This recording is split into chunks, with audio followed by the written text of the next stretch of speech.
Welcome to the Tech Egg. Don't get scrambled. Enjoy the video. You start by isolating variables. Disconnect USB drives and external disks so they do not interrupt boot. Next, restart and enter BIOS or UEFI to confirm the system detects your boot disk and the boot order is correct.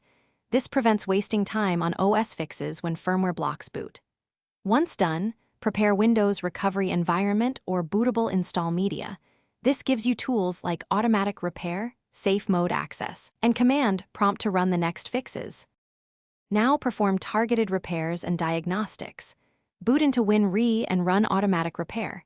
If that fails, use safe mode to remove recently installed drivers or updates that often break startup.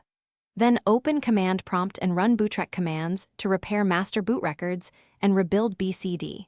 Follow with sfc/scano to repair system files. These steps fix corrupted boot configuration and replace bad system files. Make sure to reboot between major steps to verify progress, before continuing to finish by restoring the system state or reinstalling Windows if necessary. Try System Restore to revert to a working point. If that is unavailable, use Reset this PC to keep files or perform a clean install to ensure a fresh boot environment. Once completed, update drivers and create a recovery drive. If problems persist, boot to safe mode and run DISM to repair the image or load a recent recovery image. This tip often recovers systems where file repairs alone. Thanks for watching. Consider subscribing if I helped unscramble your problems.